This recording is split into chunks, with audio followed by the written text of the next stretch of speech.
afternoon, or good evening, and welcome to this ASMR video. I hope you are all out there living life to its maximum potential each and every single day. Today we're going to be taking a deep dive into the ocean, no pun intended, to look at some of the magnificent creatures that inhabit it.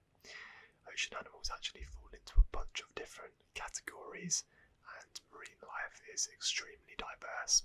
So right off the bat, we're going to be breaking it down into the different types of marine animals you can expect to find, and then looking at each one individually.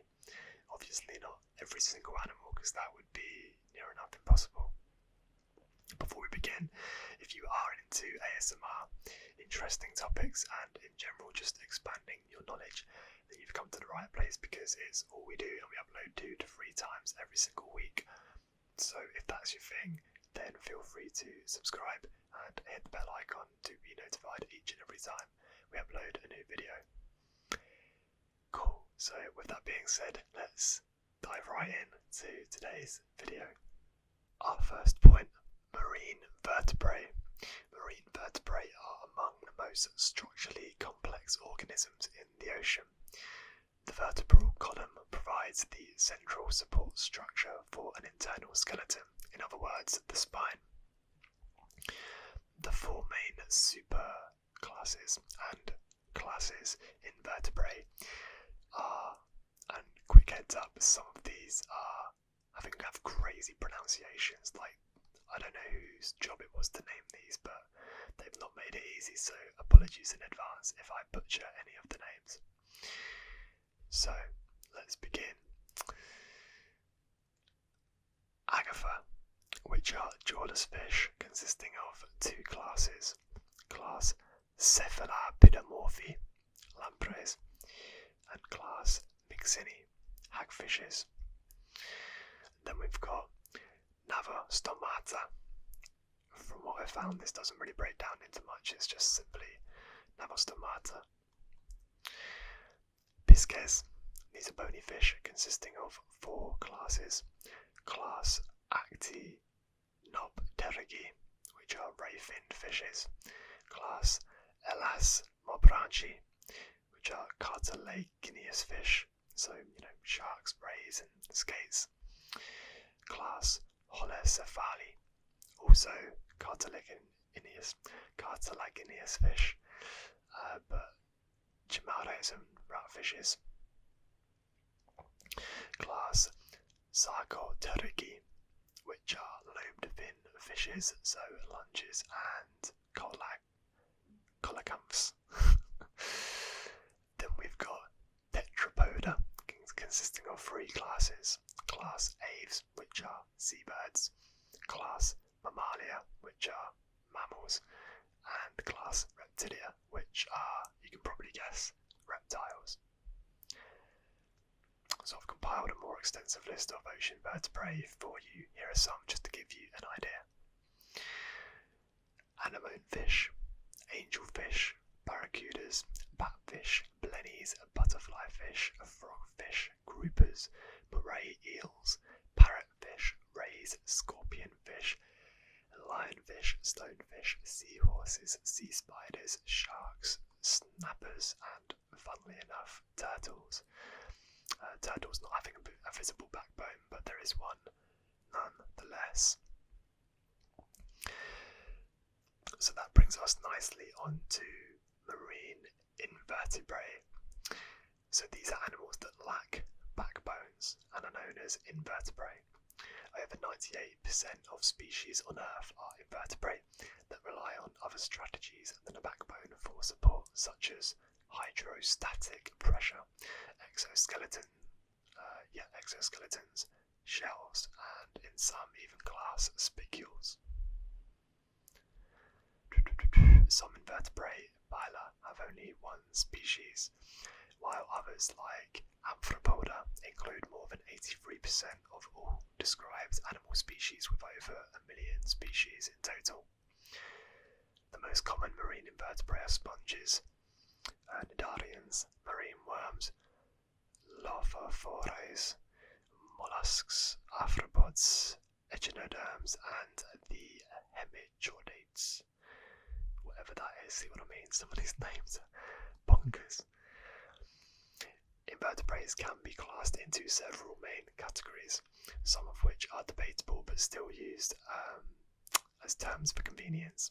So we have quite a few categories here. I'm just going to start from the top. We've got sponges, comb jellies, medusoans and corals, acoles, flatworms, bristol worms, earthworms, leeches, insects, springtails, crustaceans, myriapods, chelisaries, chitons, snails, slugs, bivalves, tusk shells, cephalopods, roundworms, threadworms, rotifers, tardigrades, scalidophores, lopophores, velvet worms, arrowworms, Gordian worms or horsehair worms, ribbon worms, placozoa, lorecifera, starfishes, sea urchins, sea cucumbers, we're getting there guys, sea lilies and brittle stars, acorn worms, graptolites, lanceolets, salps, pyrosomes, diliolids, larvaceans and sea squirts. Wow, that was a mouthful. Cool, so now we've broken down the different types of animals you can expect to find in the ocean. Let's dive right into a few of them specifically. This is going to be a lot easier with less super challenging words to pronounce. So let's start strong with a crowd favourite in sharks. The anatomy of a shark. Like rays and skates, sharks fall into a subclass of fish called elasmobranchi. Species in this subclass have skeletons made from cartilage, not bone, and have 5 to 7 gill slits on each side of their head. Most other fish only have 1 gill slit on each side, which they use to filter oxygen from the water. Whale sharks, the largest fish species on Earth, can grow to more than 55 feet, while dwarf lantern sharks reach a mere 8 inches. Formidable predators, sharks have mouths lined with multiple rows of teeth that fall out and grow back on a routine basis. Their teeth come in all shapes and sizes, from serrated like a razor to triangular like a spear. So, looking at the behaviour of sharks. Sharks are found in the deep and shallow waters throughout the world, with some migrating vast distances to breed and feed. Some species are solitary, while others hang out in groups to varying degree. Lemon sharks, for example, have been found to congregate in groups to socialise. Scientists are still trying to figure out how long sharks live and have only studied the ages of a fraction of shark species. Most notable is the Greenland shark, Earth's longest lived vertebrate at 272 years. Most sharks eat smaller fish and invertebrates, but some of the larger species prey on seals, sea lions and other marine animals. Okay, so shark attacks. People are not on the sharks menu, even though sharks have increased at a steady rate since 1900 as a result of better recording of shark attacks and a rising of human population. They're still exceedingly rare. A beachgoer has only a 1 in 11.5 million chance of being bitten by a shark. Just to put it in some context, sharks bite people out of curiosity to defend themselves from perceived threat, or because they confused humans with prey. Threats to sharks. Sharks may not be a significant threat to us, but we are to them. Humans are responsible for drastic declines in shark population.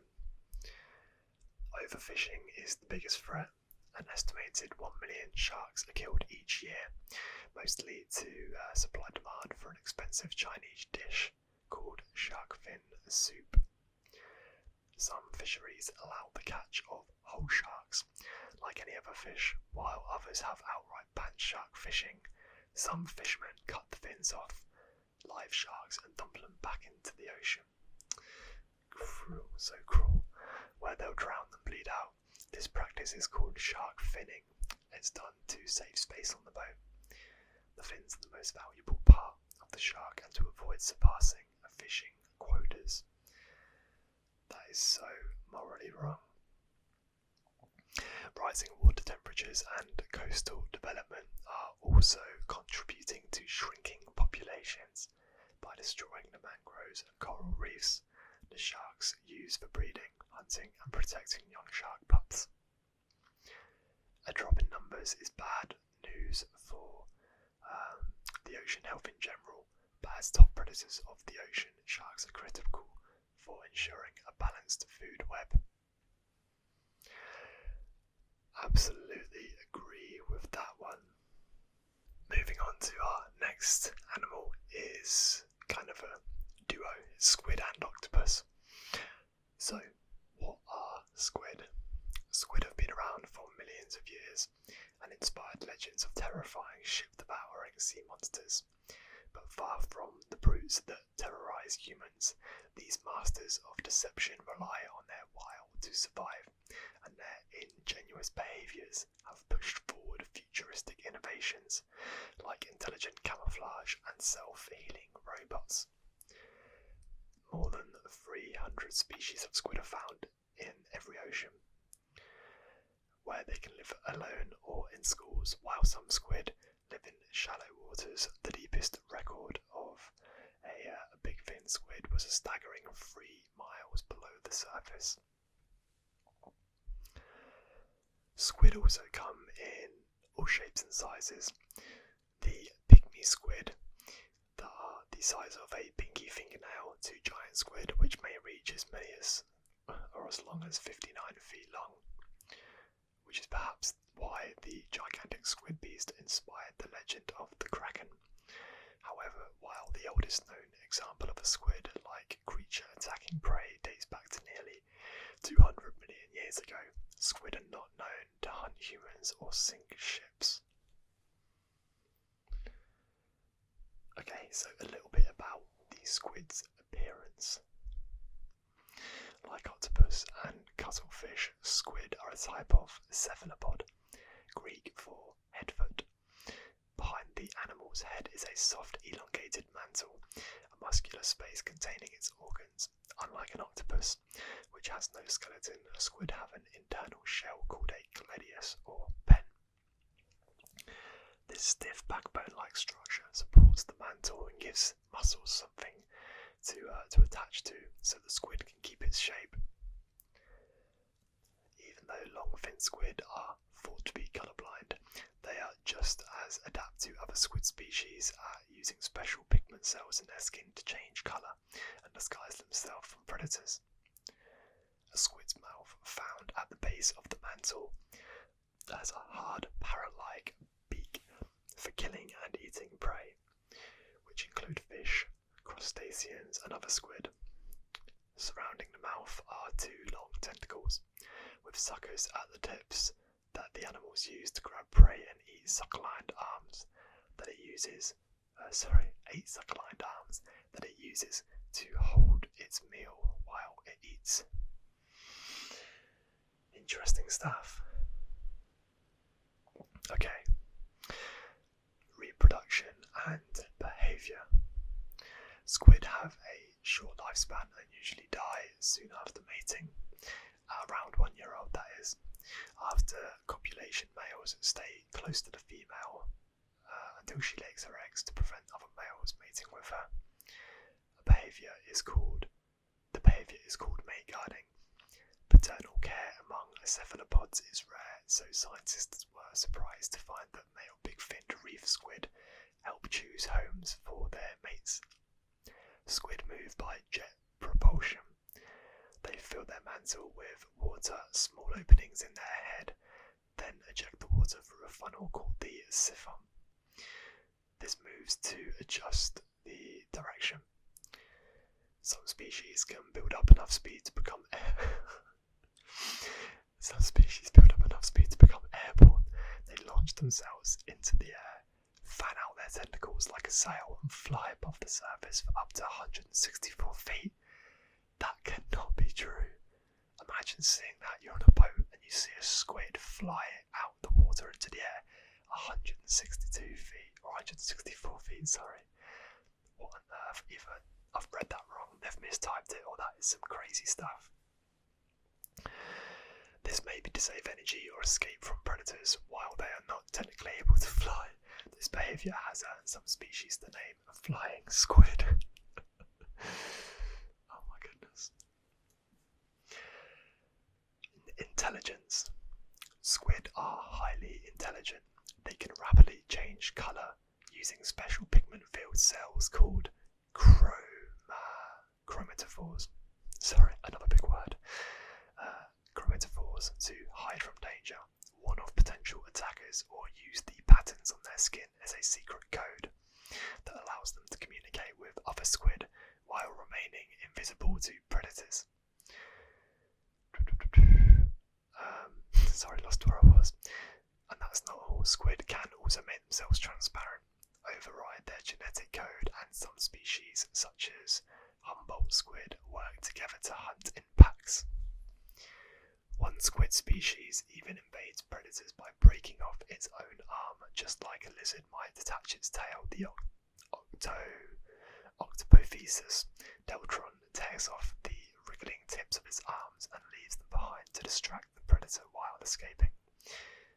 Although some octopus species do this, it has not yet been observed in any other squid species. This is not the only way squid use for deception. This is not the only way squid use deception for survival. They also squirt in clouds as a distraction or decoy to escape other predators. Japanese pygmy squid release ink as a smokescreen when hunting, allowing them to attack unseen, or as a diversion so they can sneak up from behind. Scientists have also discovered a deep-sea squid. Oh my goodness. Grimmouthed Fierce bonplandi. Again, who on earth names these creatures? Anyway, which uses long tentacle-free suckers like a fishing lure, mimicking tiny marine organisms to attract prey. Threats to survival. While most species are not listed as endangered, squid are still threatened by overfishing. Despite their reputation as legendary sea monsters, squid are prey to many animals, including fish, sharks, seals, sperms, whales, and humans. If you've eaten calamari, you've eaten squid. Scientists believe squid's inability to detect high-frequency noise like dolphin clicks could explain why they fall prey to so many animals. Rising temperatures caused by climate change have caused populations to boom in the Pacific Northwest and Alaska. Because of the complexity of ecosystems, the food webs, scientists aren't sure yet what wider impact this could have on the environment. So it's still important that squids stocks are managed appropriately to ensure the animal's long-term survival. Just a few quick facts before we move on to our next animal. Like other cephalopods, squid have 3 hearts, 2 to push blood through the gills and 1 to pump blood around the body. The giant squid's eye is around the size of a volleyball, larger than any other eye in the animal kingdom. The United Kingdom recognises squid as sentient beings that feel pain, distress, pleasure and boredom and excitement, meaning their welfare are considered in policy making, as it should be. Pick up the squid. Just a quick note before we move on. I'm actually going to do a whole video of its own talking about squid and octopus because they deserve it really. There's so much more than that I've just explained. They're fascinating creatures. You know, we talk about are aliens going to come to Earth? If so, what are they going to look like? What are they going to be able to do? Well, if you want an answer to that question, question, go look at a squid or an octopus. They are fascinating creatures. Not saying they're aliens, not saying they're not, but yeah, you get what I mean. Moving on to our next animal, which is whales. There are two types of whales, toothed and baleen. Toothed whales, as the name suggests, have teeth, which are used to hunt and eat squid, fish and seals. Toothed whales include sperm whales as well as dolphins, porpoises and orcas, among others. The narwhal's horn is actually one long tooth protruding through its lip. Baleen whales are larger than toothed whales. For the most part, they include blue whales, humpback whales, right whales, bowhead whales and others. They feed by straining tiny shrimp-like creatures called krill through the fringes, plates of long fingernail-like material called baleen attached to their upper jaws. Whale calls. Whales, particularly humpbacks, produce otherworldly vocalizations that can be heard for miles underwater. The song's complex combinations of moans, howls and cries that can continue for hours and are produced when whales push air around in their heads, then amplify the sounds through a blob of fat that perches on the top of their jaw. It's thought that whales communicate through the calls, which researchers believe can be heard thousands of miles away. Threats to whales. Though the shark population declines from hunting and have largely stopped, several whale species are threatened or endangered, including blue whales, right whale and fin whales, by a combination of fishing net entanglements and being struck by ships. When will we learn, eh? When will we learn?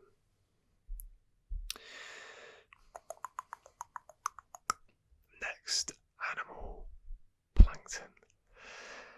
So, what is a plankton?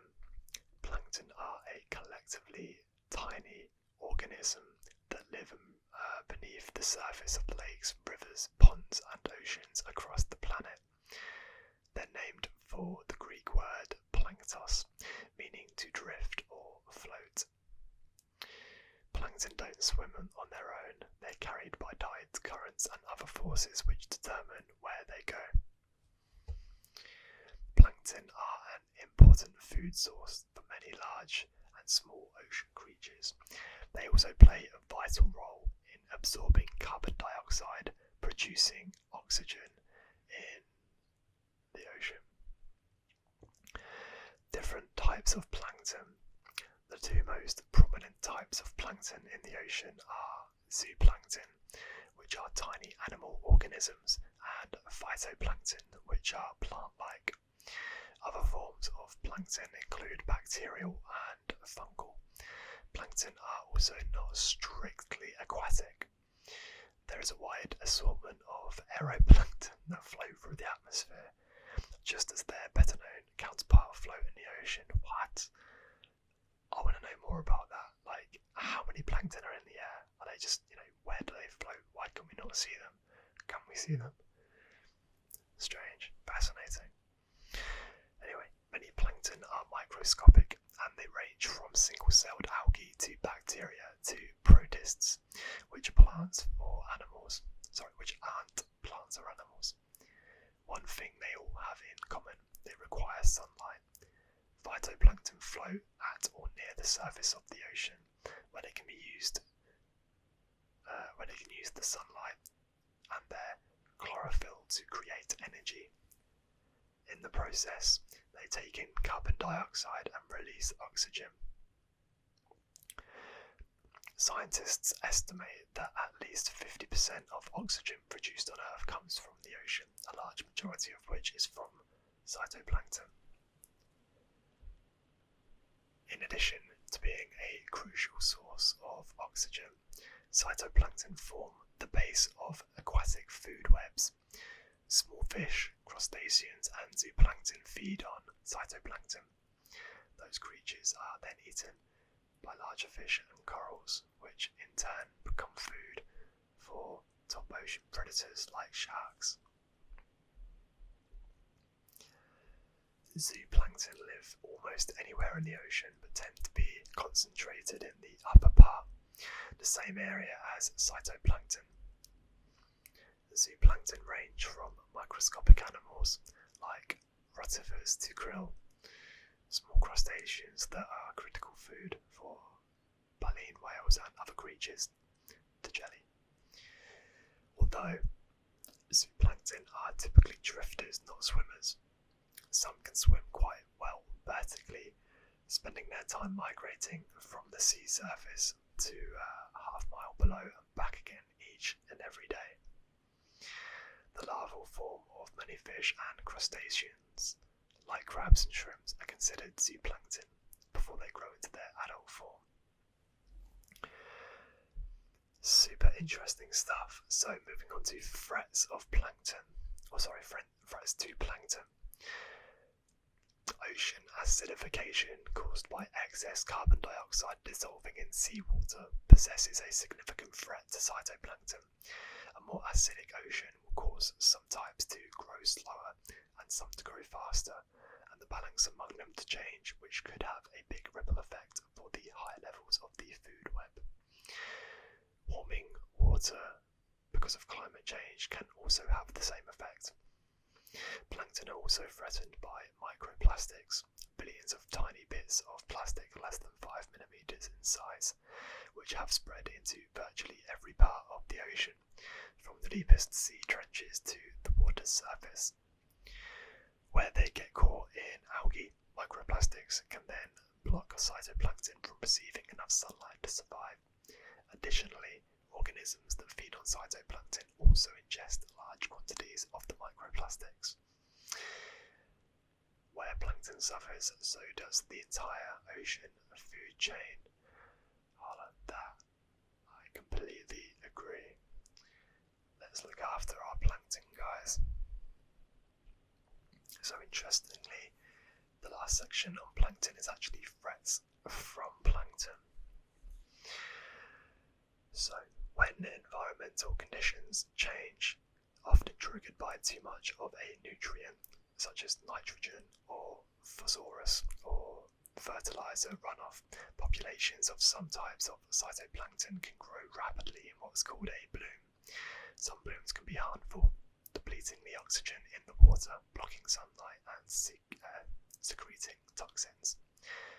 Harmful algae blooms, some of which are also known as red tides for their rust colour, and can decimate wildlife populations. A particularly brutal recurring red tide in Florida's Gulf Coast has killed countless creatures from dozens of different species, including manatees, whale sharks, and critically endangered Kemp's Ridley sea turtles. So, moving on to our next animal. This next one is a little different. Some would argue it isn't an animal, but it is, and that's coral reefs. So I am going to start with just a few quick facts about that. So, common name, corals. Scientific name, Amphizoa. Type, invertebrate. Diet, carnivore. Group name, colony. Average lifespan, polyp 2 years to hundreds of years. Colony 5 years to several centuries. Fascinating. Size, polyp 0.25 to 12 inches. Okay, polyps, colonies and reefs. Coral polyps are tiny, soft-bodied organisms related to sea anemones and jellyfish. At their base is a hard, protective limestone skeleton called calicle, which forms the structure of coral reefs. Reefs begin when a polyp attaches itself to a rock on the sea floor, then divides or buds into thousands of clones.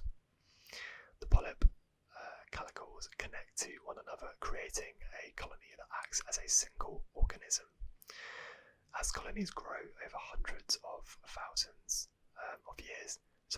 and thousands, not hundreds of thousands, they join with other colonies and become reefs. Some of the coral reefs on the planet totally began growing over 50 million years ago. Colour and bleaching. Coral polyps are actually translucent animals. Reefs get their wild hues from the billions of colourful zooxanthellae. Okay, that was a really dodgy word to pronounce. It's even spelled weird. Zooxanthellae. Okay, cool. Algae they host.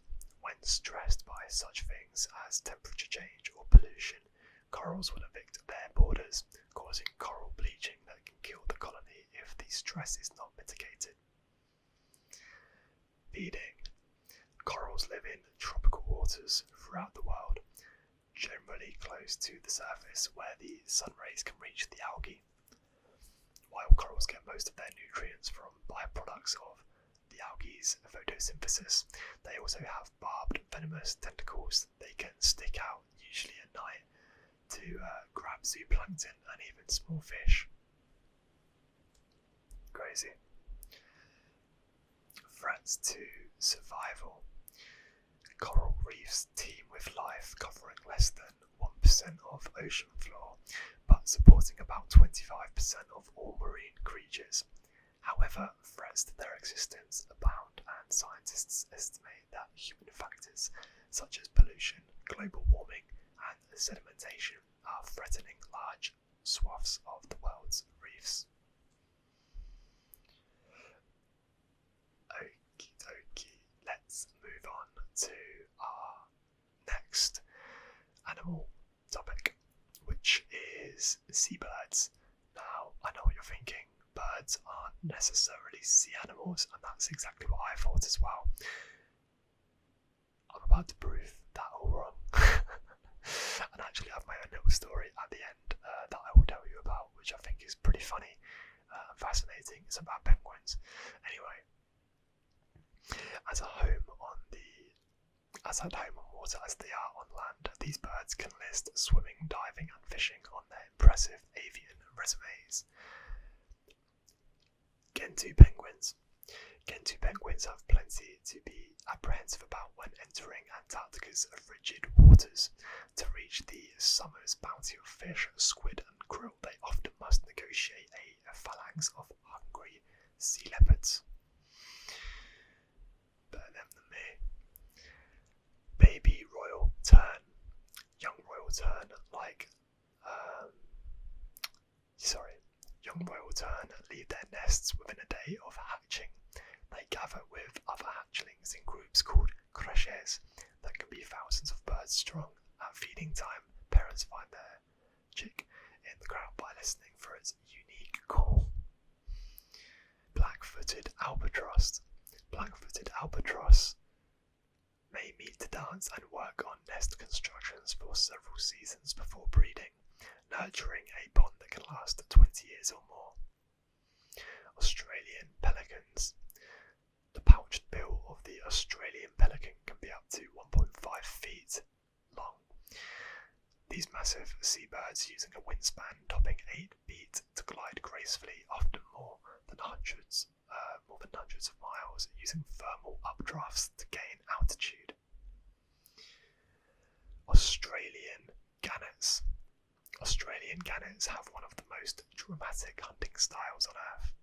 They fly low over the ocean in flocks, seeking crowds of fish. When a gannet spots a target, it folds its wings back and rockets downward, piercing the water like an arrow, and serrated beak grasps the prey which it swallows whole.